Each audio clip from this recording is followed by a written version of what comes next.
ஆண்டவராகிய இயேசு கிறிஸ்துவின் நாமத்தினாலே உங்கள் யாவருக்கும் அன்பின் நல்வாழ்த்துக்களை தெரிவித்துக் கொள்கிறேன். தேவனுடைய வார்த்தையை நாம் தியானிக்கும்படியாக இப்பொழுது நாம் கடந்து செல்ல போகிறோம். கர்த்தர் நம்மளோடு பேசும்படியாக தேவ கரத்திலே நாம் ஒப்பு கொடுத்து பரிசுத்த ஆவியானவர் நம்மளோடு இடைவிடும்படியாக கர்த்தருடைய சன்னிதானத்திலே நாம் ஒப்பு கொடுத்து நாம் இருக்கிற இடங்களிலே நாம் கண்களை மூடி நாம் ஜெயிப்போம். அன்பின் பரலோக பிதாவே, தர்மியான இந்த காலை வேளையிலே உடைய சமூகத்தில் நாம் கடந்து வர தேவன் கொடுத்த கிருபைக்காய் மெய் ஸ்தோத்தரிக்கிறோம், மெய் வாழ்த்துகிறோம், மெய் மகிமைப்படுத்துகிறோம். அப்பா ஆண்டவரே, இந்த நாட்களிலே ஆண்டவரே சபைகளுக்குள் வர முடியாதபடிக்கு ஆங்காங்கே வீடுகளிலே ஆண்டவரே இருந்து உம்மை ஆராதிக்கவும், ஆண்டவரே உம்முடைய வார்த்தையை கேட்கவும், ஆண்டவரே உமக்கு மகிமைப்படுத்தவும் இந்த ஒரு நல்ல ஒரு நேரத்தை கொடுத்ததுக்காய் உமக்கு நாங்கள் கோடான கொடி அடிகளை நாங்கள் செலுத்துகிறோம். அப்பா கர்த்தரீர் எங்களோடு இடைபடும்படியாக ஆண்டவருடைய எங்களுடைய மனக்கண்களை திறந்தள்ளும்படியாக, என்னுடைய இருதயத்தை திறந்தள்ளும்படியாக, ஆவிக்குரிய கண்கள் திறக்கப்படும்படியாக, வேதத்தின் மகத்துவங்களை அறிந்து கொள்ள கர்த்தரீர் கிருபை செய்யும்படியாக உம்முடைய கரத்தில் எங்களை தாழ்த்துகிறோம். அப்பா கர்த்தரீர் ஆசீர்வதிப்பீராக. ஆண்டவரே, இந்த வார்த்தையை கேட்கிற ஒவ்வொரு பிள்ளைகளையும் கர்த்தரீர் ஆசீர்வதிப்பீராக. தெய்வீக கரம் கூட இருந்து பலப்படுத்தும்படியாக நாங்கள் ஜெபிக்கிறோம். என் கண்மலையும் என் மீட்பருமாகிய என் கர்த்தாவே, என்னுடைய வாயின் வார்த்தையிலும் என் இருதயத்தின் தியானங்களும் உம்முடைய சன்னிதானத்திலே பிரதியாயிருக்க தேவன் கிருபை செய்வீராக. ஆமேன், ஆமேன், ஆமேன், ஆமேன். ஹல்லேலூயா. தேவனுடைய நாமம் மகிமைப்படுவதாக. இந்த வேளையிலே தேவனுடைய வார்த்தையை நாம் தியானிப்போம். வேதத்திலிருந்து யாத்திராகமம் 34ஆம் அதிகாரம் 10வது வசனத்தை நாம் வாசிப்போம். யாத்திராகமம் 34ஆம் அதிகாரம் 10வது வசனத்தை நாம் வாசிக்க கேட்போம். அதற்கு அவர், இதோ நான் ஒரு உடன்படிக்கையை பண்ணுகிறேன், பூமி எங்கும் ஜாதிகளிடத்தில் செய்யப்படாத அதிசயங்களை உன் ஜனங்கள் எல்லோருக்கும் முன்பாக செய்வேன். உன்னோடு கூட இருக்கிற ஜனங்கள் எல்லாரும் கர்த்தருடைய செய்கையை காண்பார்கள். உன்னோடு கூட இருந்து நான் செய்யும் காரியம் பயங்கரமாய் என்ன செய்யப்படும் இருக்கும் என்று சொன்ன மோசே இந்த அதிகாரத்தில் இரண்டாவது முறையாக உடன்படிக்கை பெட்டியில் வைக்கப்பட்ட அந்த நியாயப்பிரமாண புஸ்தகத்தை ஆண்டவர் வைக்க சொல்லியிருந்தார். ஆனால் இங்கே 2 கற்பலைகளை அவன் உடைத்து போட்டு இரண்டாவது முறை இதை எடுத்துக்கொண்டு தேவனுடைய சன்னிதானத்திலே சீனாய் மலையிலே கடந்து சென்று அங்கே தேவனுடைய வார்த்தையை எழுதி திரும்பி கொண்டு வரும்படியாக கடந்து செல்கிறார். அந்த சூழ்நிலையில ஆண்டவர் ரோடு மோசே ஜெபிக்கிறான். ஆண்டவரே, உமது கண்களில் எங்களுக்கு கிருபை கிடைத்ததுண்டானால் நலமாயிருக்கும், என் ஜனங்களுடைய பாவத்தையும் அக்கிரமத்தையும் மன்னித்தருளும் என்று சொன்ன உடனே ஆண்டவர் அவனுக்கு ஒரு உடன்படிக்கையை இந்த இடத்திலே செய்கிறதை நாம் பார்க்க முடியும். 10வது வசனத்துல நாம் வாசித்தோம். யாத்திராகமம் 34ஆம் அதிகாரம் 10வது வசனத்தை நாம் வாசித்தது போல, அதற்கு அவர், இதோ நான் ஒரு பண்ணுகிறேன் என்று சொல்லுகிறார். மோசையோடு தேவன் ஒரு உடன்படிக்கை இந்த இடத்திலே செய்கிறதை நாம் பார்க்க முடியும். இந்த உடன்படிக்கையின் மூலமாக கர்த்தர் மோசைக்கு ஒரு 3 காரியத்தை செய்கிறதை இந்த நாளிலே தியானிக்க கர்த்தர் நமக்கு உதவி செய்வாராக. இங்கே ஆண்டவர் மோசையிடத்திலே சொன்னார், நான் உன்னோடு கூட இருந்து செய்யக்கூடிய காரியம் பயங்கரமாயிருக்கும் என்று என்ன செய்தார் சொன்னார். கர்த்தர் செய்கையை காண்பார்கள், உன்னோடு கூட இருந்து நான் செய்யும் காரியம் பயங்கரமாய் இருக்கும் என்று என்ன செய்தார் சொன்னார். இந்த பயங்கரமான காரியங்களை கர்த்தர் மோசேயினுடைய வாழ்க்கையில செய்ய போறதாக, இஸ்ரவேல் ஜனங்கள் மத்தியிலே கர்த்தர் செய்ய போறதாக இந்த காரியத்தை அவர்களுக்கு என்ன செய்தார் சொன்னார் என்கிறதை நாம் பார்க்க முடியும். அப்படி என்றால் ஒரு 3 காரியத்தை இந்த அதிகாரத்தில் ஆண்டவர் செய்வதாக வாக்குத்தத்தம் மோசேக்கு என்ன செய்தார் பண்ணினார் என்கிறதை பார்க்க முடியும். இது மோசேக்கு பண்ணினது மட்டுமல்ல, தம்முடைய முற்பிதாக்களுக்கு பண்ணின ஒரு ஆசீர்வாதமாக இது என்ன செய்யப்படுகிறது காணப்படுகிறதை நாம் பார்க்க முடியும். அப்படி என்றால் உடன்படிக்கையின் வாயிலாக தேவன் 3 காரியங்களை செய்கிறதை இந்த நாளிலே நாம் தியானிக்க போகிறோம். ஆண்டவர் நம்மளோடு உடன்படிக்கை பண்ணியிருந்தால் இதே போல காரியங்களை தான் நம்முடைய வாழ்க்கையிலையும் செய்கிற தேவனாய் இருப்பார். மோசேயினுடைய வாழ்க்கையிலையும் கர்த்தர் இந்த காரியத்தை செய்தார் என்கிறதை நாம் என்ன செய்ய முடியும் பார்க்க முடியும். மோசேயோடு கூட இருந்து தேவன் ஒரு பயங்கரமான காரியத்தை செய்வாரானால் கர்த்தர் நம்மளோடு கூட இருந்தோம் பயங்கரமான காரியங்களிலே இந்த நாட்களிலே கர்த்தர் செய்ய வல்லமை உள்ளவராக என்ன செய்யப்படுகிறார் இருக்கிறார். ஆமென், ஹல்லேலூயா. அப்படி என்றால் தேவன் செய்ய போவதாக ஒரு 3 காரியத்தை மோசேயிடத்திலே சொன்னாரே, என்ன அந்த 3 காரியங்கள் என்கிறதை இந்த நாளிலே தியானிக்க தேவன் கிருபை செய்வாராக. அதில் முதலாவதான ஒரு காரியத்தை பார்க்கிறோம். யாத்திராகமத்தில் 34ஆம் அதிகாரம் 11வது வசனத்திலே ஒரு காரியத்தை இந்த இடத்திலே தியானிக்க தேவன் கிருபை கொடுப்பாராக. வாசிப்போம். இன்று நான் உனக்கு கட்டளையிடுகிறதை கைக்கொள், எமோரியரையும் கானானியரையும் ஏத்தியனையும் பெர்சியனையும் ஏவியனையும் ஊசியனையும் எபுசியனையும் உமக்கு முன்பாக துரத்தி விடுவேன் என்கிற முதலாவதான ஒரு காரியம், கர்த்தர் சொன்ன ஒரு காரியம். இவர்கள் எல்லாம் கானான் தேசத்தை சுதந்தரித்துக் கொண்டிருக்கிறார்கள். இங்கே அநேக ஜாதியினர் ஆண்டவர் வாக்குத்தத்தமாய் இஸ்ரவேல் ஜனங்களுக்கு கொடுத்த அந்த கானான் தேசத்தை இவர்கள் ஆளுகை செய்து கொண்டு வந்து கொண்டு என்ன செய்கிறார்கள் இருக்கிறார்கள். ஆனால் இவர்களை துரத்தி விட்டு கர்த்தர் அந்த தேசத்தை ஆண்டவர் உங்களுக்கு சுதந்திரமாக தரப்போகிறேன் என்று ஆண்டவர் ஒரு காரியத்தை என்ன செய்தார் சொன்னார். இது மோசேக்கு சொல்லப்பட்ட ஒரு வாக்குத்தத்தம் அல்ல, இது ஆபிரகாமுக்கு ஆண்டவர் தரிசனமாய் சொன்ன ஒரு காரியமாக இருக்கிறது. ஆதியாகமத்தில் 15ஆம் அதிகாரம் 20-21வது வசனத்திலே வாசிக்கிறோம். ஆதியாகமம் 15ஆம் அதிகாரம் 20-21வது வசனம். ஏத்தியனையும் பெர்சியரும்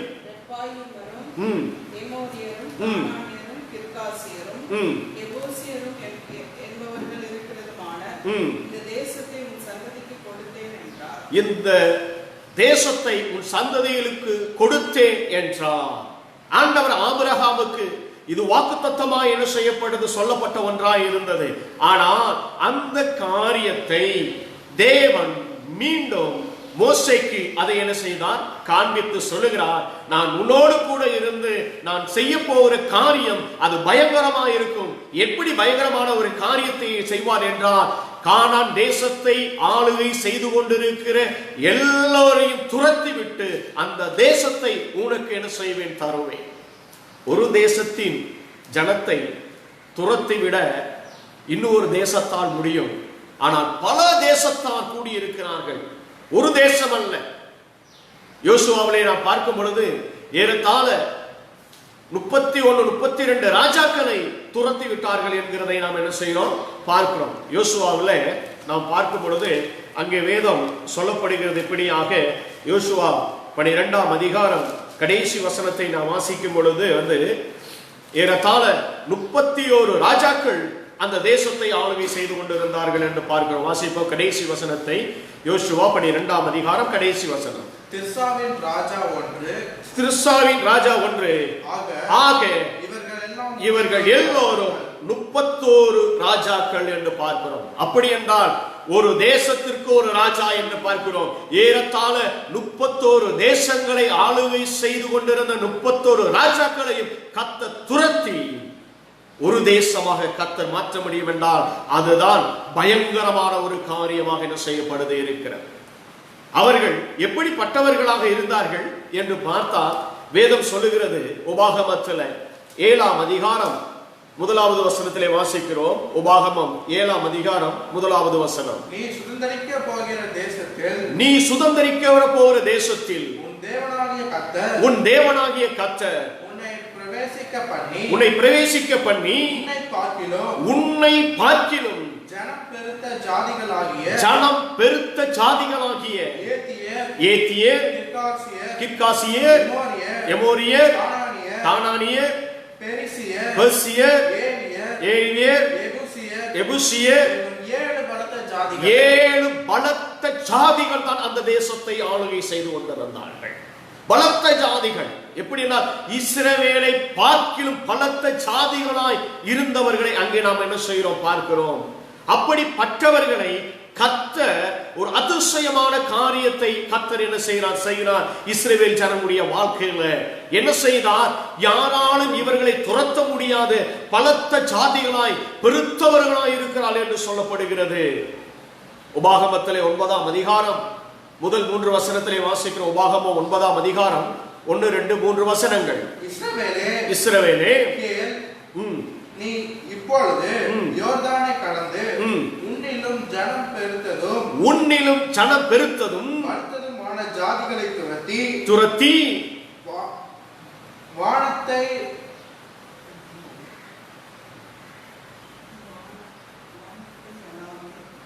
வானத்தை அளாவிய மதில் சூழ்ந்த பெரிய பட்டணங்களை பிடித்து ஏனாக்கின் புத்திரராகிய பெரியவர்களும் நெடியவர்களுமான ஜனங்களை துரத்திவிட போகிறாய். இவர்கள் செய்தியை நீ அறிந்து ஏனாக் புத்திரருக்கு முன்பாக நிற்பவன் யார் என்று சொல்லப்படுவதை நீ கேட்டிருக்கிறாய். உன் தேவனாகிய கர்த்தர் உனக்கு முன்பாக கடந்து போகிறவர் என்பதை இன்று அறிய கடவாய். அவர் பட்சிக்கிற அக்கினியை போல் அவர்களை அழிப்பார். அவர்களை உனக்கு முன்பாக விழ பண்ணுவார். இவ்விதமாய் கர்த்தர் உனக்கு சொன்னபடியே அவர்களை சீக்கிரமாய் துரத்தி அவர்களை அழிப்பார். அதே போல இஸ்ரவேல் ஜனங்கள் என்ன செய்தார்கள்? அவர்களை துரத்தினார்கள், அவர்களை அழித்தார்கள், அந்த தேசத்தை சுதந்தரித்துக் கொண்டார்கள். அதுதான் பிற்காலத்திலே இஸ்ரவேல் தேசம் என்று என்ன செய்யப்பட்டது, அழைக்கப்பட்டது. ஏறத்தாழ 31 தேசங்களாக 31 ராஜாக்கள் ஆளுகை செய்து கொண்டிருந்த ஒரு பெரிய தேசங்களை கர்த்தர் துரத்திவிடக் கூடுமானால் அது அவராலே மட்டும்தான் என்ன செய்யப்பட முடியும் என்கிறதை பார்க்கிறோம். ஆண்டவர் செய்தாரா? எஸ். யோசுவாவின் காலத்திலே நாம் பார்க்கிறோம். யோசுவா 23ஆம் அதிகாரம் 9வது வசனத்திலே வாசிக்கிறோம். யோசுவா 23ஆம் அதிகாரம் 9வது வசனத்தை வாசிப்போம். யோசுவா 29ஆம் அதிகாரம் 9வது வசனம். கர்த்தர் உங்களுக்கு முன்பாக பெரியவைகளையும் பலத்தவைகளுமான ஜாதிகளை துரத்தி இருக்கிறார். காரணம் என்ன? கர்த்தர் என்ன வாக்கு பண்ணினாரோ அந்த வாக்கு தத்தத்தை கர்த்தர் தம்முடைய வாழ்க்கையில இஸ்ரவேல் ஜனமுடைய வாழ்க்கையிலே நிறைவேற்றினார். என்ன சொல்லியிருந்தார்? அவர்கள் உனக்கு முன்பதாக அவர்களை துரத்தி விடுவேன் என்று ஆண்டவர் வாக்குத்தத்தம் பண்ணியிருந்தார். யாரெல்லாம் நமக்கு விரோதமாய் எழும்பி வருகிறார்களோ, யாரெல்லாம் எதிரியாய் நிற்கிறார்களோ, அவர்கள் எல்லோரையும் கர்த்தர் துரத்திவிட ஒரு வல்லமையுள்ள ஒரு தேவனாக என்ன செய்யப்படுகிறார், காணப்படுகிறார். இஸ்ரவேல் ஜனங்களுக்கு விரோதமாக யாரெல்லாம் எழும்பி வந்தார்களோ அவர்கள் எல்லாரையும் கர்த்தர் துரத்தி அடித்தார் என்கிறதை பார்க்க முடியும். கர்த்தர் இஸ்ரவேல் ஜனங்களோடு கூட இருக்கிறார் என்பதை பல வழிகளிலே அவர் நிரூபித்துக் கொண்டே என்ன செய்தார், வந்தார். நாம் பார்க்கிறோம் நியாயாதிபதிகளிலே 7ஆம் அதிகாரத்துல வாசிக்கும் பொழுது, நியாயாதிபதிகள் 7ஆம் அதிகாரம் 12வது வசனத்திலே நாம் வாசிக்கிறோம், கிதியோனுடைய காலத்திலே ஒரு சம்பவம் நடக்கிறதை நாம் பார்க்க முடியும். வாசிப்போம். நியாயாதிபதிகள் 7ஆம் அதிகாரம் 12வது வசனம். மீதியானியரும் அமலேக்கியரும் சகல கிழக்கத்தியரும் வெட்டுக்கிளிகளை போல திரளாய் பள்ளத்தாக்கிலே படுத்து கிடந்தார்கள். அவருடைய ஒட்டகங்களும் என்ன செய்யவில்லை, கணக்கிடப்படவில்லை. அவருடைய ஒட்டகங்களும் கணக்கிடப்படவில்லை. அந்த அளவுக்கு ஒரு பெரிய ஒரு ராணுவம் அவர்களை வளைந்து கொண்டது. ஆனால் கர்த்தர் இஸ்ரவேல் பெரிய ஒரு சேனையை கொண்டு போகவில்லை. 300 பேரை ஆண்டவர் கொண்டு போனார். 300 பேரை கொண்டு கர்த்தர் அவர்களை என்ன செய்தார், துரத்தி விட்டார் என்கிறதை பார்க்க முடிகிறது. 300 பேரு தான் ஒரு பெரிய சேனை. அந்த ஒரு பெரிய சேனையை கர்த்தர் 300 பேரை கொண்டு துரத்த முடியும் என்றால் அது அவராலே மட்டும்தான் முடியும். அதுதான் கர்த்தர் செய்யக்கூடிய பயங்கரமான ஒரு செய்கையாக இருக்கும் என்று ஆண்டவர் மோசேக்கு என்ன செய்தார், ஒரு வாக்குத்தத்தம் பண்ணினார். உடன்படிக்கையின் வாக்குத்தத்தமாக ஆண்டவர் மோசேக்கு இந்த காரியத்தை என்ன செய்தார், கொடுத்தார். அப்படி என்றால் ஆண்டவர் அதே போல நம்மளோடு கூட இருப்பார் என்றால், நமக்கு விரோதமாய் எழும்புகிற சத்துருக்களாய் இருந்தாலும் சரி, நமக்கு விரோதமாய் எழும்புகிற எந்த காரியங்களாய் இருந்தாலும் சரி, கர்த்தர் துரத்த ஒரு வல்லமையுள்ள ஒரு தேவன் இருக்கிறார் என்பதை இந்த நாளிலே கர்த்தரை உதவி செய்ய, அவரை அறிய கர்த்தர் நமக்கு உதவி செய்வாராக. ஒரு முறை பார்க்கிறோம், 2 சாமுவேலில் 5ஆம் அதிகாரத்தில் தாவீது ஆட்சி செய்து கொண்டிருக்கிற அந்த நாட்களில் நாம் பார்க்கிறோம், எருசலேம் அது பெலிஸ்தேருடைய கரத்திலே என்ன செய்யப்படுகிறது, காணப்படுகிறது என்கிறதை நாம் பார்க்கிறோம். அந்த எருசலேம் தாவீதுடைய நகரமாய் மாற வேண்டும். 2 சாமுவேல் 5ஆம் அதிகாரம் 6வது வசனம் 7வது வசனத்தை வாசிக்கிறோம். 2 சாமுவேல் 5ஆம் அதிகாரம் 6வது வசனமும் 7வது வசனமும். தேசத்திலே குடியிருக்கிற எபூசியர் மேல் யுத்தம் பண்ண ராஜாவானவன் தன் மனுஷரோடு கூட எருசலேமுக்கு போனான். அவர்கள் தாவீதை நோக்கி இதற்குள் பிரவேசிப்பதில்லை, குருடர்களும் சப்பானிகளுமே உன்னை தடுப்பார்கள் என்று ஏளனமாக என்ன செய்தார்கள், எள்ளி நகைத்து என்ன செய்தார்கள், பேசினார்கள் என்கிறதை பார்க்க முடியும். ஆனாலும் தாவீது சீயோன் கோட்டையை பிடித்தான். அது தாவீதின் நகரமாய் மாறிவிட்டது. தாவீதின் நகரமாய் அது என்ன செய்யப்பட்டது, மாறிவிட்டது. காரணம் என்ன, ஏன் தாவீதின் நகரமாய் மாறினது என்றால், கர்த்தர் தாவீதோடு கூட இருந்தார். மோசேயோடு கூட இருந்து பலத்த ஜாதிகளை துரத்திவிட தேவனால் கூடும் என்றால், ஒரு சின்ன நகரமாய் இருக்கிற எருசலேமை தன் சொந்த நகரமாய் மாற்றிக் கொள்வதற்கு தேவன் அவனோடு கூட இருந்தார் என்று பார்க்கிறோம். ஏனென்றால் அதே 2 சாமுவேலிலே 5ஆம் அதிகாரம் 10வது வசனத்திலே வாசிக்கிறோம், தாவீது நாளுக்கு நாள் விருத்தி அடைந்தான், சேனைகளின் தேவனாகிய கர்த்தர் அவரோடு கூட இருந்தார். தாவீது நாளுக்கு நாள் விருத்தி அடைந்தார், சேனைகளின் தேவனாகிய கர்த்தர் அவரோடு கூட இருந்தார். தாவீது கூட இருக்கும் பொழுது அவன் நாளுக்கு நாள் என்ன செய்ய, விருத்தி அடைந்தவனாக அந்த இடத்திலே நாம் என்ன செய்ய முடியும், பார்க்க முடியும். கர்த்தர் மோசேக்கு முதலாவது ஒரு காரியத்தை செய்கிறார். உடன்படிக்கையின் வாக்குத்தத்தம் ஒரு காரியம் என்னவென்றால், நான் உன் எதிரிகளாய் இருக்கக்கூடியவர்களை, பலத்தவர்களாய் இருக்கக்கூடியவர்களை, உன்னை காட்டிலும் மிஞ்சினவர்களை, உன்னால் செய்ய முடியாத காரியத்தை நான் செய்வேன், உன்னோடு கூட இருந்து செய்வேன். உன்னோடு இருந்து கூட இருந்து செய்யப்படும் காரியம் பலத்ததாய் என்ன செய்யப்படும், காணப்படும் என்று என்ன செய்தார் சொன்னார். ஒரு முறை கோலியாத் இஸ்ரவேல் ஜனங்களுக்கு முன்பதாக நின்று கொண்டிருக்கிறான். அநேகரை அச்சுறுத்தி கொண்டிருக்கிறான், அநேகரை பயமுறுத்தி கொண்டிருக்கிறான். இதை கண்டு இஸ்ரவேல் ஜனங்கள் ஓடுகிறார்கள், பயப்படுகிறார்கள் என்கிறதை பார்க்கிறோம். 1 சாமுவேலிலே 17ஆம் அதிகாரம் 24வது வசனத்திலே வாசிக்கிறோம். 1 சாமுவேல் 17ஆம் அதிகாரம் 24வது வசனம். இஸ்ரவேலர் எல்லாரும் அந்த மனுஷனை, அந்த பெலிஸ்தியனை காணும் பொழுது மிகவும் பயப்பட்டு அவருடைய முகத்துக்கு விலகி ஓடி போவார்கள். ஏன் யாரும் நிற்க முடியவில்லை, எல்லாரும் ஓடி போவார்கள். எல்லாருக்கும் ஒரு பயம், ஒரு திகில் அவர்களை என்ன செய்தது, ஆண்டு கொண்டது. ஒரு மரண பயம் அவர்களை ஆண்டு கொண்டது. ஆனால் அந்த மரண பயத்தில் இருந்து மீட்பதற்கு ஆண்டவர் தாவீதை என்ன செய்தார், தெரிந்தெடுத்தார். தாவீது கோலியாத்திற்கு முன்பதாக போய் கோலியாத்தை ஜெயித்தவுடனே இஸ்ரவேல் ஜனங்கள் அதற்கடுத்தபடியாக என்ன செய்தார்கள் என்று தெரியுமா? அதே அதிகாரத்திலே நாம் வாசிக்கிறோம். 52வது வசனத்திலே, 52வது வசனம். அப்பொழுது இஸ்ரவேலர் யூதா மனுஷரும் எழும்பி ஆர்ப்பரித்து பள்ளத்தாக்கின் எல்லை மட்டும் எப்ரோனின் வாசல்கள் மட்டும் பெலிஸ்தியரை துரத்தினார்கள்.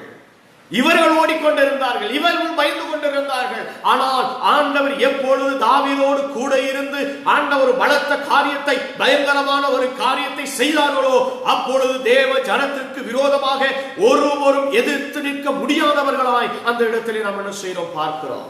கர்த்தர் நம்மளோடு கூட இருக்கும் பொழுது, தேவ ஜனத்தோடு கூட இருக்கும் பொழுது, தேவனுடைய பிள்ளைகளோடு கூட இருக்கும் பொழுது ஒருவரும் எதிர்த்து நிற்க முடியாது. அவர்களை துரத்துவதற்காக கர்த்தர் அந்த இடத்திலே இறங்குவார். கர்த்தர் நம்மளோடு கூட இருப்பார். கர்த்தர் நம்மளை கொண்டே மற்றவர்களை துரத்தவும் கர்த்தர் அனுகிரகம் பண்ணுகிறவராயிருப்பார். சீரியர் படை இஸ்ரவேலை சூழ்ந்து கொண்டது. 2 ராஜாக்களிலே வாசிக்கிறோம்.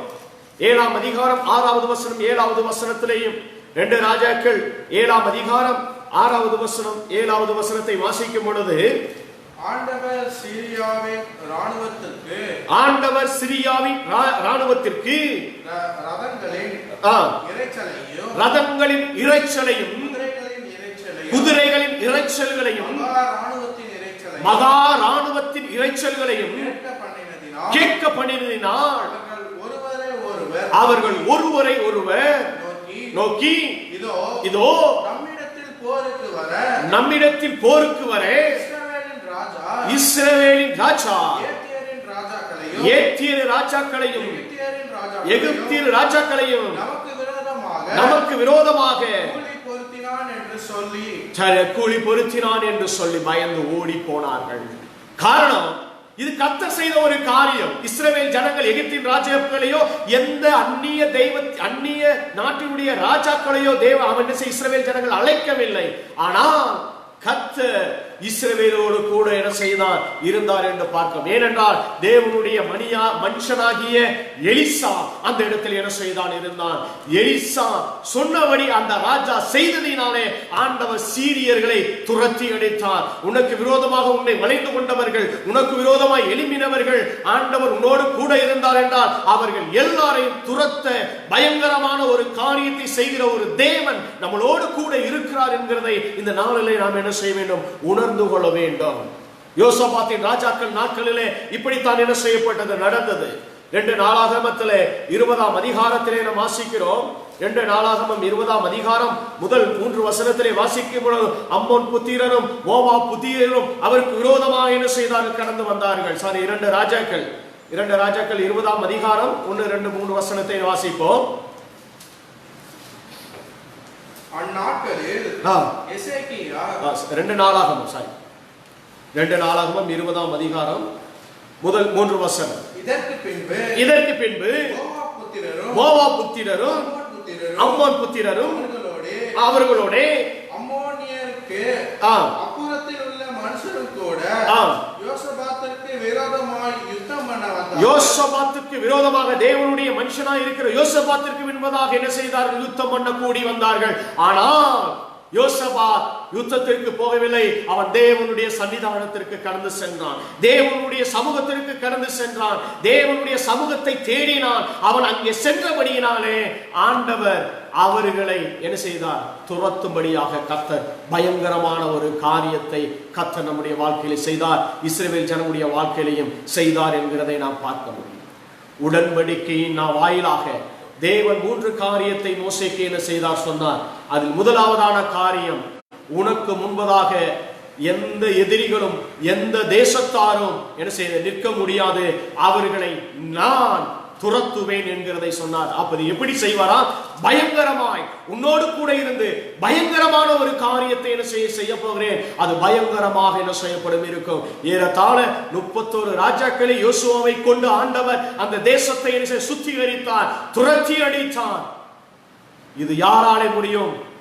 ஜீவன் உள்ள தேவனாகிய யெகோவா தேவனாலே, நீங்களும் நானும் ஆராதிக்கிற அந்த தேவனாலே தான் இந்த காரியத்தை என்ன செய்ய முடியும் என்கிறதை நாம் என்ன செய்கிறோம், பார்க்கிறோம். அப்படி என்றால் தேவன் நமக்கு முன்பதாக யார் எதிரிகள் வந்து நின்றாலும் அவர்களை துரத்த கர்த்தர் ஒருவர் என்ன செய்யப்படுகிறார், இருக்கிறார் என்பதை இந்த நாளிலே நாம் உணரக்கூடியவர்களாக இருக்க வேண்டியது அவசியமாய் இருக்கிறது. இரண்டாவதான ஒரு காரியத்தை நாம் பார்க்கிறோம். இரண்டாவதாக ஆண்டவர் மோசேக்கு உடன்படிக்கையின் வாயிலாக சொன்ன ஒரு காரியம் என்ன என்று பார்த்தால், யாத்திராகமத்திலே 34ஆம் அதிகாரம் 24வது வசனத்தை வாசிப்போம். யாத்திராகமம் 34ஆம் அதிகாரம் 24வது வசனம். நான் புறஜாதிகளை உங்களுக்கு முன்னின்று துரத்திவிட்டு உங்கள் எல்லைகளை விஸ்தாரமாக்குவேன். இரண்டாவதாக உடன்படிக்கையின் வாயிலாக கர்த்தர் மோசேக்கு கொடுத்த ஒரு வாக்குத்தத்தம் என்னவென்றால், முதலாவது உனக்கு முன்பதாக எல்லா புறஜாதிகளையும் துரத்தி விடுவேன் என்று சொன்னார். அதே போல் என் தேவன் செய்தார். இந்த நாட்களில் செய்ய அதே தேவன் வல்லமை உள்ளவராய் இருக்கிறார். நம்முடைய தேவன் நேற்றும் இன்றும் என்றும் மாறாத ஒரு தேவனாக என்ன செய்யப்படுகிறார், இருக்கிறார் என்கிறதை பார்க்கிறோம். இரண்டாவதாக ஆண்டவர் உடன்படிக்கையின் வாயிலாக தேவன் மோசேக்கு சொன்ன இரண்டாவது ஒரு காரியம் என்னவென்றால், உங்கள் எல்கைகளை ஆண்டவர் விரிவாக்குவேன் என்று சொன்னார். இஸ்ரவேல் ஜனங்கள் ஒரு சிறிய இடத்திலே, எகிப்து தேசத்திலே ராம்சேத் என்கின்ற ஒரு பட்டணத்திலே அவர்கள் குடியிருந்தார்கள். ஏறத்தாழ அவர்களை கணக்கிடும் பொழுது புருஷர்கள் மட்டும் முதல் முறையாக கணக்கிடும் பொழுது 6,35,550 பேர் புருஷர்கள் மட்டும், 20 வயசுக்கு மேற்பட்டவர்கள் மட்டும் இருக்கிறார்கள். பெண்கள், சிறு குழந்தைகள், 20 வயதிற்கு கீழ்ப்பட்ட ஆண்கள், இவர்கள் எல்லாரையும் கணக்கும் பொழுது ஏறத்தாழ ஒரு 40 லட்சம் ஜனங்கள் என்ன செய்யப்படுவார்கள், காணப்படுவார்கள். ஏறத்தாழ ஒரு 40 லட்சம் ஜனங்களாக இருப்பார்கள். ஏனென்றால் ஒரு குடும்பத்திலேயே அப்பொழுது என்ன செய்தார்கள், 12 பேர், 13 பேர், 14 பேர் என்ன செய்தார்கள், இருந்தார்கள். இந்த நாட்கள் கணக்கு பண்ணோம் சொன்னா அது ஒரு 20 லட்சமாகத்தான் இருக்கும். ஏனால் நாம் இருவர் நமக்கு இருவர் என்று சொல்லி விடுகிறோம், அப்படி போய் விடுகிறது. ஆனால் அந்த நாட்களில் அப்படி அல்ல, அநேக குழந்தைகள் இருந்தார்கள். அவர்கள் எல்லாம் கணக்கு பண்ணி பார்க்கும் பொழுது ஏறத்தாழ ஒரு 40 லட்சம் ஜனங்கள் என்ன இருந்திருப்பார்கள். அப்ப அவர்களுக்கு ஆண்டவர் ஒரு எல்லையை கொடுக்க வேண்டும் என்றால் அது எப்படிப்பட்ட ஒரு எல்கையை ஆண்டவர் அவர்களுக்கு கொடுக்க முடியும், எப்படிப்பட்ட ஒரு எல்கையா என்ன செய்யப்படும் இருக்க முடியும் என்கிறதை நாம் தியானித்து பார்க்கும் பொழுது எப்படிப்பட்ட எவ்வளவு பெரிய எல்லையை ஆண்டவர் அவர்களுக்கு கொடுத்தார் என்றால், யோசுவாவிலே வாசிக்கிறோம் 1ஆம் அதிகாரம் 4வது வசனத்திலே. யோசுவா 1ஆம் அதிகாரம் 4வது வசனம். வனாந்திரம் இந்த லிபனோன் துவங்கி ஐபிராத் நதியாகிய பெரிய நதி மட்டும் ஏத்திய தேசம் அனைத்தும் சூரியன் அஸ்தமிக்கிற திசையான பெரிய சமுத்திரமும் வரைக்கும் உங்கள் எல்லையாயிருக்கும் என்று சொல்லுகிறார். 4 திசையிலையும் ஆண்டவர் சொல்லுகிறான். மேலே லிபனோனில் இருந்து கீழே ஏத்திய தேசம் வரை, ஐபிராத் நதியில இருந்து பெரிய சமுத்திரமாய் இருக்கக்கூடிய சூரியன் அஸ்தமிக்கிற தேசம், மேற்கு திசை வடக்கில் இருந்து கிழக்கில் இருந்து மேற்கில் எல்லா திசைகளையும் ஆண்டவர் என்ன செய்கிறார், சொல்லுகிறார். இது உங்களுக்கு எல்கையாய் இருக்கும் என்று சொன்னார். இதை ஆபிரகாமுக்கு சொன்னார், உன் கண்களை ஏறெடுத்து பார், நீ எந்த அளவுக்கு ஏறெடுத்து பார்க்கிறையோ நீ கால் மிதிக்கிற தேசம் எல்லாம் உனக்கு எல்கையா இருக்கும் என்று ஆண்டவர் என்ன செய்தார் சொன்னார். அப்படிப்பட்ட ஒரு எல்கையை ஆண்டவர் இஸ்ரவேல் ஜனங்களுக்கு ஆண்டவர் கொடுத்தார். இது யாராலும் எவராலும் ஒரு பொழுதும் கொடுக்க முடியாத எல்கையை ஆண்டவர் அவர்களுக்கு என்ன செய்தார். இதுதான் இரண்டாவது உடன்படிக்கையின் வாயிலாக பயங்கரமான ஒரு காரியத்தை கர்த்தர் அவருடைய வாழ்க்கையில செய்தார் என்கிறதை நாம் பார்க்க முடியும். அப்படி என்றால் ஆண்டவர் அந்த எல்கையை கொடுக்கும் பொழுது அந்த எல்கை எப்படிப்பட்ட ஒரு எல்கையா இருக்கும் என்று பார்க்கும் பொழுது சங்கீதம் 147 சங்கீதம் 14வது வசனத்திலே வாசிக்கிறோம். சங்கீதம் 147 சங்கீதம் 14வது வசனம். அவர் உன் எல்லைகளை சமாதானம் உள்ளவைகளாக்கி உச்சிதமான கோதுமையினால் உன்னை திருப்தியாக்குவார். உன் எல்லைக்குள் ஆண்டவர் கொடுக்கக்கூடிய எல்லைக்குள் எப்படி இருக்கும் என்று பார்த்தால் அங்கே சமாதானம் நிறைந்திருக்கக்கூடிய ஒரு எல்கையை ஆண்டவர் இஸ்ரவேல் ஜனங்களுக்கு என்ன செய்தார், கொடுத்தார் என்கிறதை பார்க்க முடியும். அந்த எல்கை முழுவதும் தேவனால் கொடுக்கப்பட்ட ஒரு எல்கையா என்ன செய்யப்பட்டது இருந்தது. அந்த எல்கையில உனக்கு இஷ்டமானபடி நீ என்ன செய்யலாம், வாழலாம் என்கின்ற ஒரு காரியத்தை ஆண்டவர் சொன்னார். உபாகமத்தில் 12ஆம் அதிகாரம் 20வது வசனத்திலே வாசிக்கிற உபாகமம் 12ஆம் அதிகாரம் 20வது வசனம். உன் தேவனாகிய கர்த்தர் உனக்கு சொன்னபடி உன் எல்லையை விஸ்தாரம் ஆக்கும்போது நீ இறைச்சி புசிக்க ஆசை கொண்டு இறைச்சி புசிப்பேன் என்றாயானால் நீ உன் இஷ்டப்படி இறைச்சியை புசிக்கலாம். உன் ஆசையின்படி உன் இஷ்டத்தின்படி என்ன செய்யலாம், அந்த இடத்திலே காணப்படலாம். ஏனென்றால் அந்த எல்கைக்குள்ளே தேவன் உன்னை விஸ்தாரப்படுத்த அந்த எல்கைக்குள்ளே கர்த்தர் சமாதானத்தை என்ன செய்தார், வைத்திருக்கிறார். அங்கு உன் இஷ்டப்படி நடக்கலாம். உனக்கு விரும்பினதை அந்த காரியத்தை செய்யலாம். கர்த்தருக்கு பிடித்த காரியத்தை, தேவனுடைய நாமத்தை மகிமைப்படுத்தக்கூடிய காரியத்தை அந்த தேசத்திலே நீ என்ன செய்ய முடியும் என்கிறதை சொல்லுகிறார். அப்படிப்பட்ட ஒரு விஸ்தாரமான ஒரு இடத்தை ஆண்டவர் இஸ்ரவேல் ஜனங்களுக்கு ஆண்டவர் என்ன செய்தார், கொடுத்தார் என்கிறதை பார்க்கிறோம். விஸ்தாரமான ஒரு தேசத்தை ஆண்டவர் கொடுத்தார். ஒருவேளை இந்த நாட்களை நாம் முடங்கி போய் ஒரு இடத்துல என்ன செய்ய கிடக்கிறோம். விஸ்தாரமாக நாம் உலாவிக்கொண்டு இருந்த அந்த நாட்கள் நாம் நினைத்து பார்க்கிறோம். ஆனால் இப்பொழுது முடக்கப்பட்ட ஒரு சிறிய ஒரு கூரையிலேயோ சிறிய வீட்டிலேயே நாம் என்ன செய்ய இருந்து கொண்டிருக்கலாம். ஆனால் ஏற்ற நேரங்கள் வரும்பொழுது கர்த்தர் நம்முடைய எல்லையை விரிவாக்கக்கூடிய ஒரு தேவன் இருக்கிறார் என்பதை நாம் என்ன செய்யப்பட வேண்டும், அறிந்து கொள்ளக்கூடியவர்களாக இருக்க வேண்டும். யாபேஸ் இப்படித்தான் ஜெபித்தான். 1 நாளாகமத்தில் 4ஆம் அதிகாரம் 10வது வசனத்திலே வாசிக்கிறோம். 1 நாளாகமம் 4ஆம் அதிகாரம் 10வது வசனம். யாபேஸ் இஸ்ரவேலின் தேவனை நோக்கி தேவரீர் என்னை ஆசீர்வதித்து என் எல்லையை பெரிதாக்கி உமது கரம் என்னோடு கூட இருந்து தீங்கு என்னை துக்கப்படுத்தாதபடிக்கு அதற்கு என்னை விலக்கி என்ன செய்யணும், காத்தருளும் என்று யாபேஸ் ஜெபிக்கிறார். யாபேசுடைய எல்லை ஒரு சிறிதாக எல்கையாக இருந்தது. ஆண்டவரிடத்தில் ஜெபிக்கிறான், ஆண்டவரே என் எல்லையை விரிவாக்கும் என்று ஜெபிக்கிறான். அதை ஜெபத்தை ஆண்டவர் கேட்டார். யாபேசுடைய ஜெபத்தை கேட்டார். ஒருவேளை நீங்கள் அதற்காக ஜெபித்துக் கொண்டிருக்கலாம். ஆண்டவரே நான் முடங்கிக் கொண்டிருக்கிறேன், ஒரு சிறிய இடத்துல இருக்கிறேன், எனக்கு ஒரு விரிவான ஒரு இடம் வேண்டும் ஆண்டவரே, என் எல்லையை ஆண்டவர் விஸ்தாரப்படுத்த வேண்டும் ஆண்டவரே, நீங்கள் ஜெபித்தீர்கள் என்றால் ஆண்டவர் உடன்படிக்கையின் வாயிலாக கர்த்தர் ஒரு காரியத்தை செய்வார். நம்முடைய ஒரு தேவன் என்ன செய்யப்படுகிறார் இருக்கிறார், நம்முடைய எல்லையை விரிவாக்குவார் என்று பார்க்கிறோம். எப்படி யாக்கோபு தன்னுடைய 12 பிள்ளைகளை ஆசீர்வதித்தானோ அதே போல மோசே கடைசியாக அவன் மரிப்பதற்கு முன்பதாக 12 கோத்திரத்தாரையும் நிறுத்தி ஒவ்வொருவராய் ஆசீர்வதித்தான். இப்படி ஆசீர்வதித்துக் கொண்டு வரும் பொழுது காத்தை பார்த்து ஒரு காரியத்தை என்ன செய்கிறான் சொல்லுகிறதை நாம் பார்க்க முடியும். உபாகமத்திலே 33ஆம் அதிகாரம் 20வது வசனத்திலே வாசிக்கிறோம். உபாகமம் 33ஆம் அதிகாரம் 20வது வசனம். காத்தை குறித்து காத்துக்கு விஸ்தாரமான இடத்தை கொடுக்கிறவர் ஸ்தோத்தரிக்கப்படத்தக்கவர்.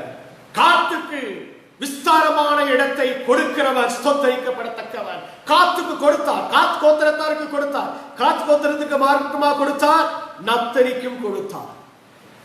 23வது வசனத்திலே வாசிக்கிறோம், நப்தலியும் மோசே ஆசீர்வதிக்கும் பொழுது அவன் சொல்லுகிறான், அவன் மேற்கிற்கும் கிழக்கிற்கும் உள்ள இடத்தை அவன் சுதந்தரித்துக் கொள்ளுவான் என்று சொல்லுகிறான். ஏன்? கர்த்தர் அவருடைய எல்லையை சுதந்தரித்துக் கொள்ளும்படியாக கர்த்தர் செய்ய வல்லமையுள்ள ஒருவராய் இருக்கிறார். சங்கீதக்காரனாகிய தாவீது இப்படியாக சொல்லுகிறான். 4ஆம் சங்கீதம் 1வது வசனத்திலே வாசிக்கிறோம். சங்கீதம் 4ஆம் சங்கீதம் 1வது வசனம், என் நீதியின் தேவனே நான் கூப்பிடுகையில் எனக்கு செவி கொடும், நெருக்கத்தில் இருந்த எனக்கு விசாலம் உண்டாக்கினேன். நான் நெருக்கப்பட்டேன், நான் ஒடுக்கப்பட்டேன், நெருக்கப்பட்ட இடத்தில் என்ன இருந்த என்னை விசாலமான ஒரு இடத்தில் என்ன செய்தீர், கொண்டு வந்து வைத்தீர் ஆண்டவரே. நெருக்கப்பட்ட ஒரு இடம், ஒடுக்கப்பட்ட ஒரு இடம், அந்த இடத்திலே தாவீது சொல்லுகிறார், என்னை விசாலத்தில் கொண்டு வந்து வைத்தீர். அதான் வாசித்தோம் 2 சாமுவேல் 5ஆம் அதிகாரம் 10வது வசனத்திலே வாசித்தோம். தாவீது நாளுக்கு நாள் வெறித்தெளிந்தான், சேனைகளின் தேவனாகிய கர்த்தர் அவனோடு கூட இருந்தார். அவனோடு கூட இருந்தான். அவன் நாளுக்கு நாள் விருத்தி அடைந்தான். நெருக்கப்பட்டு ஒடுக்கப்பட்டு இருந்தீர்கள் என்றால் இந்த நாட்களில் ஆண்டவர் நமக்கு உடன்படிக்கையின் வாயிலாக ஒரு வாக்குத்தத்தத்தை கொடுக்கிறார். ஒரு விசாலமான ஒரு இடத்தை ஆண்டவர் வாக்குத்தத்தம் பண்ணி இருக்கிறார். ஒரு விசாலமான ஒரு இடத்தை ஆண்டவர் தரப்போகிறார். விசாலமான இடம் வரப்போகிறது என்கிறதை இந்த நாளிலே நாம் பார்க்க போகிறோம். ஆமென், ஹல்லேலூயா. இந்த இடத்திலே பார்க்கிறோம், தானியேல் 1ஆம் அதிகாரத்திலே தானியேலை குறித்து பார்க்கும் பொழுது ஒரு அறைக்குள் தான் என்ன செய்யப்படுகிறான், காணப்படுகிறான். ஒரு சிறிய ஒரு அறை, அந்த அறைக்குள் தான் என்ன செய்கிறான், காணப்படுகிறார்கள். நாட்கள் வந்தது, அந்த அறைக்குள் இருந்து அரண்மனைக்கு சென்றான். அறைக்குள் இருந்தவனை அவன் எல்லையை விரிதாக்கி 2ஆம் அதிகாரத்திலே வரும் பொழுது ஆண்டவர் அவனை அரண்மனைக்கு என்ன செய்தார், கொண்டு போனார், விஸ்தாரத்தை கொண்டு வந்தார். அதற்கடுத்து பார்க்கிறோம், மறுபடியும் ஒரு அறைக்குள் அவன் என்ன செய்ய கலந்து வருகிறான். 3 வேளை அவன் ஜெபிக்கிறான் அறையிலே. அவன் எப்பொழுதும் அறைக்குள்ளே இருந்து ஜெபிப்பதுதான் அவனுக்கு என்ன செய்து பிரியும். அதனால் ஆண்டவர் வெளியரங்கமாய் பலன் அளிக்கிற தேவன் அல்லவா. ஏற்ற நேரம் வந்தது, அவனை பாபிலோன் தேசம் அறியும்படியாக தேவன் அவனுடைய எல்லையை விஸ்தார செய்தார், படுத்தினார். பாபிலோனிய சாம்ராஜ்யம் முடிந்தது. அதுக்கடுத்து மேதிய பெர்சிய சாம்ராஜ்யம் வருகிறது.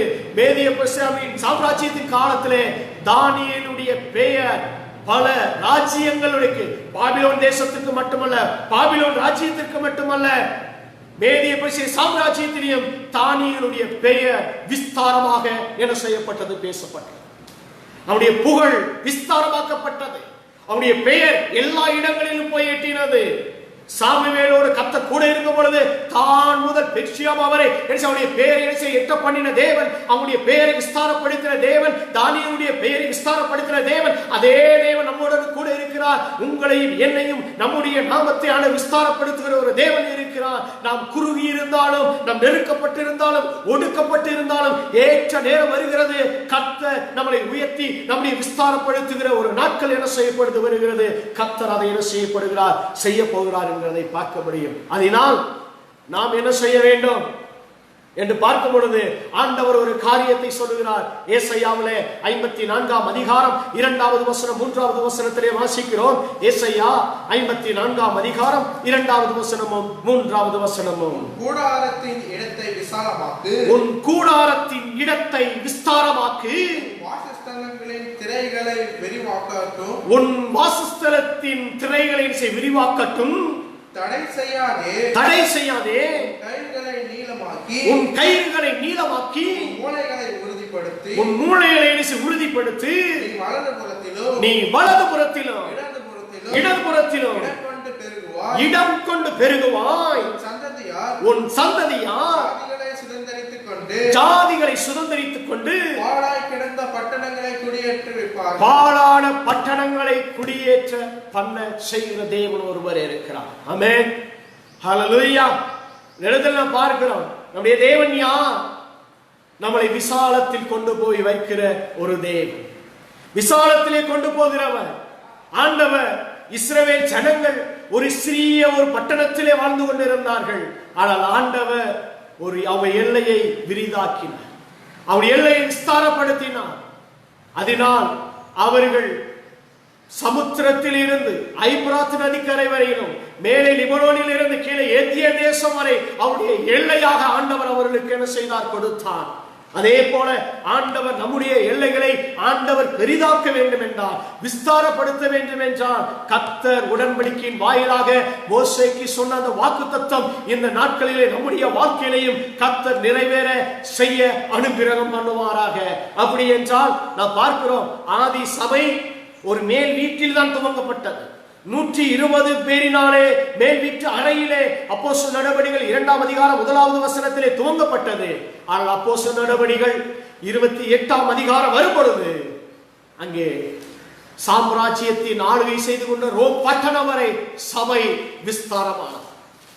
ரோம் தேசத்தில் மட்டுமல்ல, உலகம் எங்கும் தமது எல்லையை விஸ்தாரப்படுத்தினார் தேவன். பல இடங்களிலே சபையை ஸ்தாபித்தார், பல இடங்களிலே கிறிஸ்தவர்கள் எழுப்பினார்கள். பல தேசங்கள், போக முடியாத தேசங்களிலே தமது எல்லையை விஸ்தாரப்படுத்துகிற அதே தேவன் இந்த நாட்களில் நம்முடைய வாழ்க்கையிலும் நம்முடைய எல்லையும் விஸ்தாரப்படுத்துகிற ஒரு தேவன் என்ன செய்யப்படுகிறார் இருக்கிறார் என்பதை நாம் பார்த்து உணர்ந்து கொள்ள முடியும்.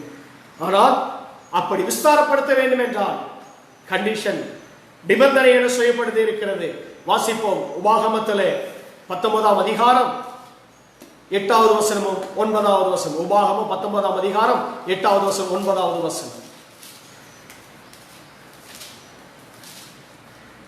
நீ உன் தேவனாகிய கர்த்தரிடத்தில் அன்பு கூர்ந்து, நீ உன் தேவனாகிய கர்த்தரிடத்தில் அன்பு கூர்ந்து அவர் வழிகளில் நடப்பதற்காக, என்னாலும் அவருடைய வழிகளில் நடப்பதற்காக இன்று நான் உனக்கு கற்பிக்கிற, இன்று நான் உனக்கு கற்பிக்கிறேன் எல்லா கற்பனைகளையும் கைக்கொண்டு, நீ எல்லா கற்பனைகளையும் கைக்கொண்டு அதன்படி செய்து உன் தேவனாகிய கர்த்தர் உன் பிதாக்களுக்கு ஆணையிட்டபடியே அவர் உன் எல்லையை விஸ்தாரமாக்கி, உன் எல்லையை அவர் விஸ்தாரமாக்கி உன் பிதாக்களுக்கு கொடுப்பேன் என்று சொன்ன தேசம் முழுவதையும் உனக்கு கொடுத்தார். முழுவதையும் உனக்கு கொடுத்தார். அரைகுறையாய் கொடுக்கவில்லை.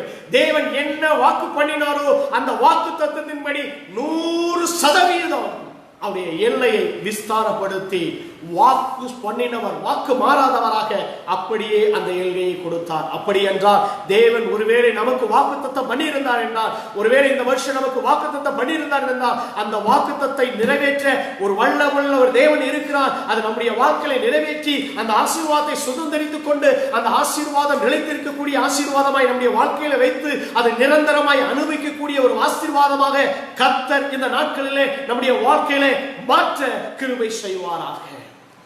உடன்படிக்கையின் வாயிலாக கர்த்தர் வாக்குத்தத்தம் பண்ணினார், உன் எதிரிகளை, உனக்கு விரோதமாய் எழும்பினவர்களை நான் துரத்தி விடுவேன். இரண்டாவது, உன் எல்லையை விஸ்தாரமாக்குவேன் என்று சொன்னார். மூன்றாவதான ஒரு காரியத்தை கர்த்தர் இந்த இடத்துல செய்கிறதை நான் பார்க்க முடியும். மோசேக்கு உடன்படிக்கையின் வாயிலாக தேவன் மூன்றாவது ஒரு காரியத்தை கர்த்தர் என்ன செய்கிறதை பார்க்க முடிகிறது. என்ன செய்கிறார் என்று பார்த்தால், யாத்திராகமத்திலே 34ஆம் அதிகாரம் 24வது வசனத்தை வாசிப்போம். 34:24.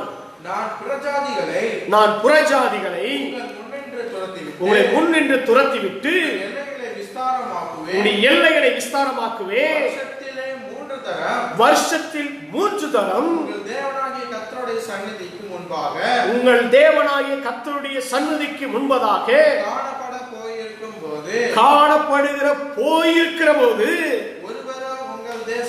ஒருவரும் உங்கள் தேசத்தை ஈச்சிப்பது இல்லை. ஆண்டவர் சொல்லுகிற மூன்றாவதாக, உங்கள் தேசத்தை ஒருவரும் ஈச்சிப்பது என செய்தில்லை. யாரும் இச்சிக்க முடியாது உன்னுடைய தேசத்தை. ஆண்டவர் உனக்கு கொடுத்த தேசத்தை, உனக்கு கொடுத்திருக்கிற எல்லையை, உனக்கு கொடுக்கிற ஆசீர்வாதத்தை, உனக்கு ஆண்டவர் எதை கொடுத்தாரோ அந்த காரியத்தை யாரும் இச்சிக்க முடியாத அளவுக்கு மூன்றாவது ஒரு காரியத்தை கர்த்தர் என்ன செய்கிறது இந்த இடத்திலே பார்க்க முடியும். ஏனென்றால் 23வது வசனத்திலே நாம் வாசிக்கிறோம், வருஷத்தில் 3 தரம் வருஷத்தில் 3 தரம் உங்கள் ஆண் மக்கள் எல்லாரும் இஸ்ரவேலின் தேவனாகிய கர்த்தராகிய ஆண்டவரை சன்னதியில் வரக்கடவார்கள். வருஷத்தில் 3 முறை எல்லா இஸ்ரவேலில் பிறந்த எல்லா ஆண் குழந்தைகளும் ஆண் எல்லாரும் வருஷத்தில் 3 முறை கர்த்தருடைய சந்நிதிக்கு வர வேண்டும். எருசலேமுக்கு வர வேண்டும். தேவனுடைய ஆலயத்திற்கு வர வேண்டும். அப்படி என்றால் தவறாய் எடுத்துக்கொள்ளார்கள். 3 மாசத்துக்கு ஒரு முறை போனால் போதுமா? இல்லை, அது வாரம் அவர்கள் கடந்து செல்வார். ஓய்வு நாள்கள் தோறும் அவர்கள் கடந்து செல்வார்கள். ஆனால் ஆண் மக்களுக்கு ஆண்டவர் ஒரு கட்டளையை, ஒரு நிபந்தனையை ஆண்டவர் கொடுத்தார். அந்த ஆண் மக்கள் எல்லோரும் எல்லா தேவனுடைய சன்னிதானத்திலே போயிருக்கும் பொழுது அந்த தேசம் முழுவதும் பெண்கள் தான் என்ன செய்யப்படுவார்கள் இருக்கார்கள், ஆண்கள் யாரும் இருக்க மாட்டார்கள். அந்த சூழ்நிலையிலே அந்நிய தேசத்தார், புற தேசத்தார், புறஜாதிகள் யாரும் அந்த தேசத்துக்குள்ளே வந்து அவர்களை கொள்ளை பொருளாக எடுத்துக்கொண்டு போகாதபடிக்கு, அங்கே உள்ள இருக்கிற பொருளை இச்சித்து எடுத்துக்கொள்ளாதபடிக்கு தேவன் சொல்லுகிறார், அந்த தேசத்தை நான் பாதுகாப்பேன் என்று சொல்லுகிறார். அவர்கள் இச்சிப்பதில்லை என்பதற்கு என்ன அர்த்தம் என்றால், அந்த தேசத்தை நீ என்னுடைய சன்னிதானத்திலே வந்து நிற்கும் பொழுது, நீ என் சமூகத்தை தேடும் பொழுது, உன் தேசத்தை நீ சுதந்திரித்துக் கொண்ட அந்த எல்லையை ஒருவனும் ஒரு காலம் அதை எடுத்துக்கொள்ள முடியாது. நான் அதை சுற்றிலும் வேலி அடைத்து பாதுகாத்துக் கொள்ளுகிற ஒரு தேவனாக அந்த இடத்திலே என்ன செய்யப்படுவேன், இருப்பேன் என்று என்ன செய்தார் சொன்னார். நமக்கு சொந்தமானதை, நமக்கு உரியதை எவரையும் எடுத்துக்கொள்ள கர்த்தர் ஒரு நாளும் அனுமதி கொடுக்க மாட்டார். ஒரு முறை தாவீதுடைய 2 மனைவிகளையும் பிள்ளைகளையும் எடுத்துக்கொண்டு போய் விடுவார்கள். ஆனால் தாவீது என்ன செய்வான் என்று பார்த்தால் 1 சாமுவேலிலே 30ஆம் அதிகாரம் 18-19 வசனத்திலே வாசிக்கிறோம். 1 சாமுவேல் 30ஆம் அதிகாரம் 18-19 வசனம். அமலேக்கியர் பிடித்துக் கொண்டு போன எல்லாவற்றையும் தன்னுடைய 2 மனைவிகளையும் தாவீது விடுவித்தான். அவர்கள் கொள்ளையாடி கொண்டு போன எல்லாவற்றிலும் சிறியதிலும் பெரியதிலும் குமாரரிலும் குமாரத்திலும் ஒன்றும் குறைபடாமல் எல்லாவற்றையும் தாவீது திருப்பி என்ன செய்து எடுத்துக் கொண்டு வந்தான். உன்னுடைய பொருளை யாரும் எடுத்துக்கொள்ள முடியாது. அப்படி எடுத்துக்கொண்டு போனால் அதை திருப்பி கொண்டு வருகிற ஒரு தேவன் ஒருவர் என்ன செய்யப்படுறார், இருக்கிறார் என்பதை பார்க்க முடியும். உன்னுடைய பொருளை யாரும் இச்சிக்க முடியாது. அந்த இச்சித்த பொருளை யாரும் எடுத்துக்கொண்டு போக முடியாது. ஏனென்றால் அது தேவன் நமக்கு சுதந்திரமாக கொடுக்கப்பட்ட ஒன்றாக இருக்கிறது. அது நமக்கு சொந்தமானது. அது யாராலும் எவராலும் அதை எடுத்துக்கொள்ள முடியாது. பாதுகாக்கிற ஒரு தேவன் நம்மளோடு கூட என்ன செய்யப்படுகிறார், இருக்கிறார் என்பதை அறிந்து கொள்ள முடியும். ஏனென்றால் சகரியாவிலே 2ஆம் அதிகாரம் 5வது வசனத்திலே வாசிக்கிறோம். சகரியா 2ஆம் அதிகாரம் 5வது வசனம். நான் அதற்கு சுற்றிலும் அக்கினி மதிலாயிருந்து அதன் நடுவில் மகிமையாக இருப்பேன் என்று கர்த்தர் சொல்கிறார். உனக்கு சுற்றிலுடைய அக்கினி மதிலாய் அவனை பாதுகாக்கிற ஒரு தேவன் என்ன செய்யப்பட இருக்கிறார். எல்லா ஆபத்துகளில் இருந்தும், எல்லா பிரச்சனைகளில் இருந்தும், துரோகிகள், அது எதிரிகளுடைய இச்சித்த எல்லா காரியங்களில் இருந்தும் பாதுகாக்கிற ஒரு தேவன் நம்மளோடு கூட என்ன செய்யப்பட இருக்கிறார். எல்லாவற்றிலும் இருந்து நம்மை வேலி அடைத்து பாதுகாக்கிற ஒரு தேவன் நம்மளோடு கூட என்ன செய்யப்படுகிறார், இருக்கிறார். எல்லாவற்றையும் பாதுகாப்பார். நமக்குள் தேவன் என்ன கொடுத்தாரோ, நமக்கு சுதந்திரமாய் கொடுத்த ஒவ்வொன்றையும் நாம் இழந்து போவதில்லை. ஏனென்றால் கர்த்தர் நமக்கு கொடுத்தது கர்த்தர் பாதுகாத்துக் கொள்ள ஒரு வல்லவராய் என்ன செய்யப்படுகிறார், இருக்கிறார் என்பதை பார்க்க முடியும். பிலிப்பியர் 1ஆம் அதிகாரம் 5வது வசனம் 6வது வசனத்திலே வாசிக்கிறோம். பிலிப்பியர் 1ஆம் அதிகாரம் 5வது வசனம் 6வது வசனத்திலே வாசிக்கிறோம். உங்களில் நற்கிரியை துவங்கினவர் அது இயேசு கிறிஸ்துவின் நாள் பரியந்தம் நடத்தி வருவார் என்று நம்பி நான் உங்களை நினைக்கிற போதெல்லாம் என் தேவனை என்ன செய்கிறேன், ஸ்தோத்தரிக்கிறேன் என்று சொல்கிறார். நமக்குள்ளே துவங்கினவர், விசுவாசத்தை துவங்கினவர், அந்த விசுவாசத்தை பாதுகாத்துக் கொள்ளுகிற ஒரு தேவன் என்ன செய்திருக்கிறார்? நமக்குள் துவங்கினவர் நமக்குள்ளே என்ன செய்கிறார்? முடிப்பார். அந்த விசுவாசம் தேவனால் என்ன செய்யப்படுது? காக்கப்படுகிறது. அதே போல பிதாவாகிய தேவன் தமது சீசர்களை இயேசு கிறிஸ்துவின் கரத்திலே கொடுத்திருந்தார். ஆனால் இயேசு கிறிஸ்து ஒரு காரியத்தை சொன்னார். என்ன சொன்னார் என்றால், ஆண்டவரே, நீர் யாரையெல்லாம் நம்பி கொடுத்தீரோ அவளை இந்நாள் வரை நான் காத்து வருகிறேன் என்று சொல்லுகிறார். அப்படி என்றால் நாம் ஒவ்வொருவரும் தேவனுடைய பிள்ளைகளாக இருக்கக்கூடிய நாம, தேவனுடைய சீசர்களாக இருக்க, தேவனை பின்பற்றுகிற சீசர்களாக இருக்கக்கூடிய நாம் ஒவ்வொருவரும் தேவனால் பாதுகாக்கப்படக்கூடியவர்களாக நாம் என்ன செய்யப்படுவோம்? இருப்போம். யாரும் நம்மளை அழிக்க முடியாது, யாரும் நம்மளை எடுத்துக்கொள்ள முடியாது, நம்முடைய பொருட்களை யாரும் என்ன செய்ய முடியாது? இச்சித்து எடுத்துக்கொள்ள முடியாது. ஏனென்றால் கர்த்தர் ஒருவர் பாதுகாத்துக் கொள்ளுகிற ஒரு தேவன் என்ன செய்யப்படுகிறார்? இருக்கிறார். யோவான் 17ஆம் அதிகாரம் 11-12 வசனத்திலே வாசிக்கிறோம். யோவான் 17ஆம் அதிகாரம் 11-12 வசனம். நான் இனி உலகத்தில் இருக்கிறேன், இவர்கள் உலகத்தில் இருக்கிறார்கள், இவர்கள் உலகத்தில் இருக்கிறார்கள், நான் உம்மிடத்திற்கு வருகிறேன், நான் உம்மிடத்திற்கு வருகிறேன். பரிசுத்த பிதாவே, பரிசுத்த பிதாவே, எனக்கு தந்தவர்கள், நீர் எனக்கு தந்தவர்கள் நம்மை போல ஒன்றாய் இருக்கும்படிக்கு, நம்மை போல் ஒன்றாய் இருக்கும்படிக்கு நீர் அவர்களை உம்முடைய நாமத்தினாலே காத்துக்கொள்ளும், உமது நாமத்தினாலே காத்துக்கொள்ளும். நான் அவர்களோடு கூட உலகத்தில் இருக்கையில் அவர்களை உம்முடைய நாமத்தினாலே காத்துக்கொண்டேன். ஆண்டவர் தமது நாமத்தினாலே நம்மளை பாதுகாத்துக் கொள்ளுகிறார். ஏன்? அவருடைய நாமம் நமக்கு பலத்த துருவமாய் இருக்கிறது. அவருடைய நாமம் பலத்த கோட்டையாக இருக்கிறது.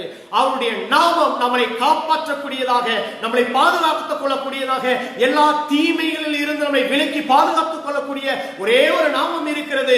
அதுதான் நம்மை ஆண்டவராக இயேசு கிறிஸ்துவின் நாமம். அது மேலான நாமம். அந்த நாமம் எல்லா ஆபத்துகளில் இருந்தும், எல்லா தீங்குகளில் இருந்தும், எல்லா வாதைகளில் இருந்தும், எல்லா வியாதிகளில் இருந்தும், எல்லா ஆபத்துகளில் இருந்தும் பாதுகாத்துக் கொள்ளக்கூடிய ஒரு நாமம் இருக்கிறது. அந்த நாமம் நம்முடைய ஆண்டவராகிய இயேசு கிறிஸ்துவுடைய நாமமாய் என்ன செய்யப்படுகிறது. அவர் நம்மளை பாதுகாக்கிறவர். வேதத்திலே ஒரு சங்கீதம் முழுவதும் இப்படியாக சொல்லப்படுகிறது.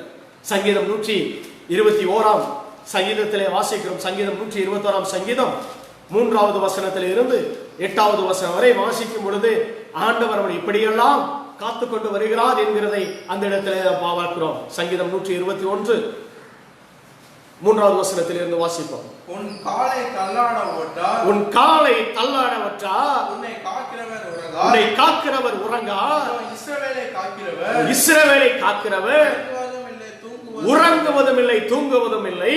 கர்த்தர் உன்னை காக்கிறவர், கர்த்தர் உன்னை காக்கிறவர், உன் வலது பக்கத்தில், கர்த்தர் உன் வலது பக்கத்தில் உனக்கு நிழலாயிருக்கிறார்.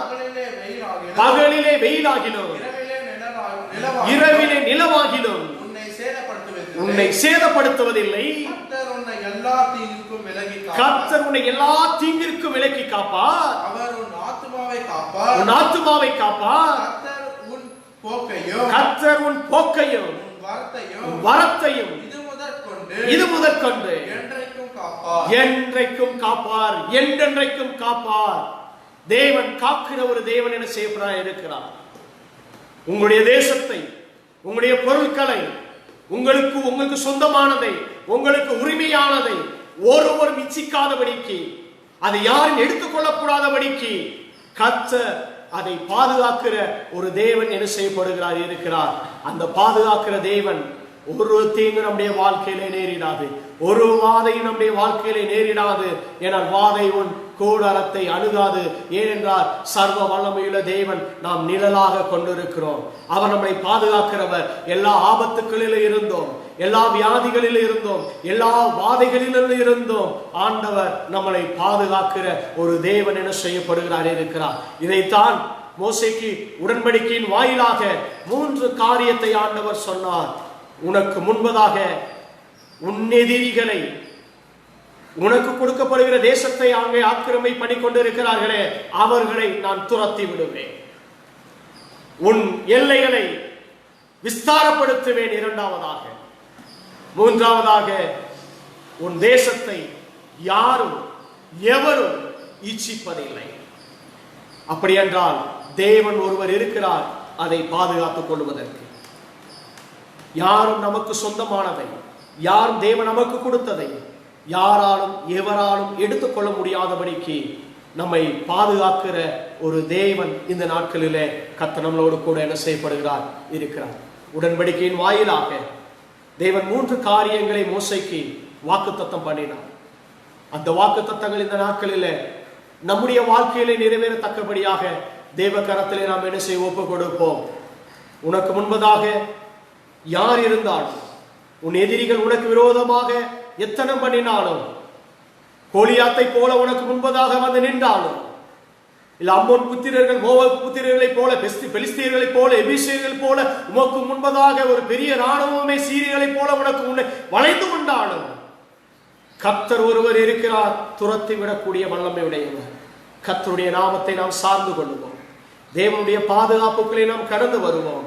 நம்முடைய எல்லையை எதிரிகள் எடுத்துக்கொள்ள முடியாதபடிக்கு நம் எல்லையை பாதுகாக்கிற ஒரு தேவன் இருக்கிறார். அதை எடுக்காதபடிக்கு பாதுகாத்துக் கொள்கிறவரை ஒரு தேவன் நம்மளோடு கூட இருக்கிறார். அதனால் எந்த ஒரு தீங்கும், எந்த ஒரு வாதையும், எந்த ஒரு வியாதியும் வராதபடிக்கு பாதுகாக்கிற ஒரு தேவன் நம்மளோடு கூட இருக்கிறபடினாலே கர்த்தர் நம்மை ஆசீர்வதித்து மேன்மைப்படுத்தி உயர்த்துவாராக. கர்த்தர் இந்த வசனத்தை நம்மை ஆசீர்வதிப்பாராக. நாம் கண்களை மூடி நாம் இருக்கிற இடத்திலே நாம் என்ன செய்வோம், ஜெபித்து நாம் நிறைவு செய்வோம். அன்பின் பரலோக பிதாவே, இந்த அருமையான காலை வேளைக்காய் உமக்கு நாங்கள் நன்றி செலுத்துகிறோம். உம்முடைய சன்னிதானத்திலே கடந்து வர தேவன் கொடுத்த கிருபைக்காய் நன்றி செலுத்துகிறோம். அப்பா, இந்த நாளிலே மோசேயின் ஜெபித்ததற்கு நீர் உடன்படிக்கையின் வாயிலாக 3 காரியத்தை ஆண்டவரே மோசேக்கு சொன்னீர். ஆண்டவரே, அவர்களுக்கு விரோதமாய் எழும்புகிறவர்களை துரத்தி விடுகிற தேவனாய் இருக்கிறீர். ஆண்டவரே, அவருடைய எல்லையை விஸ்தாரப்படுத்தினீர். ஆண்டவரே, அவர்களுக்கு கொடுத்ததை யாரும் எடுத்துக்கொள்ள முடியாதபடிக்கு பாதுகாத்துக் கொள்கிற ஒரு தேவனாய் இருக்கிறதற்காக நன்றி செலுத்துகிறோம். அதே போல எங்களுக்கு விரோதமாய் யார் எழுப்பினாலும் அவர்களை துரத்தி விடுகிற தேவனீர் எங்களோடு கூட இருக்கிறதுனால உமக்கு நாங்கள் நன்றி செலுத்துகிறோம். நாங்கள் குறுகி நெருக்கப்பட்ட ஒரு சூழல் இருந்தாலும் எங்களை எல்லையை விரிவாக்குகிற ஒரு தேவன், எங்களை எல்லையை விரிவாக்கி சமாதானத்தினாலும் ஆதாரத்தினாலும் திருப்திப்படுத்துகிற அந்த எல்லையை எங்களுக்கு தருகிறதினாலே உங்களுடைய கண்கள் அந்த இடத்திலே வருஷத்தின் துவக்கத்திலிருந்து முடிவு வரை இருக்கக்கூடிய ஒரு எல்கையாக நீ வைத்திருக்கிறதுக்காய் உமக்கு நாங்கள் நன்றி செலுத்துகிறோம். எங்களுக்கு கொடுத்த வேலை யாரும் இச்சித்து எடுத்துக்கொள்ளப்படாதபடிக்கு பாதுகாக்கிற தேவன் எங்களோடு கூட இருக்கிறபடினாலே உமக்கு நாங்கள் நன்றி செலுத்துகிறோம். கர்த்தர் தாமே ஒவ்வொருவரையும் ஆசீர்வதிப்பாராக. இந்த வார்த்தையை கேட்டுக்கொண்ட ஒவ்வொரு பிள்ளைகளையும் கர்த்தர் ஆசீர்வதித்து மேன்மைப்படுத்தி உயர்த்தமுடைய கரத்தை ஒப்புக் கொடுக்கிறோம். எங்களை தாழ்த்துற வறுமையாக்கிறோம், ஆசீர்வதிங்க. சகல துதி கன மகிமை மாற்று எல்லாருக்கே செலுத்துகிறோம். மீட்பரும் இரட்சகருமாய் ஆண்டவராய் இயேசு கிறிஸ்துவின் நாமத்தினாலே ஜெபங்களும் ஜீவனுள்ள நல்ல பிதாவே, ஆமென். எல்லாரும் சேர்ந்து சொல்லுவோமா? என் ஆத்துமாவே கர்த்தரை ஸ்தோத்திரே, என் முழு உலகமே பரிசுத்த நாமத்தை ஸ்தோத்திரே. என் ஆத்துமாவே கர்த்தரை ஸ்தோத்திரே, கர்த்தர் செய்த சகல உபகாரங்களையும் மறவாதே. ஆமென், ஆமென், ஆமென். ஹல்லேலூயா. God bless you. கர்த்தர் உங்களை ஆசீர்வதிப்பாராக. பாதுகாப்பாக இருங்கள், விலகி இருங்கள். கர்த்தர் உங்களை எல்லா தீங்கில் இருந்தும் பாதுகாத்துக் கொள்வாராக. God bless you. Thank you. Amen.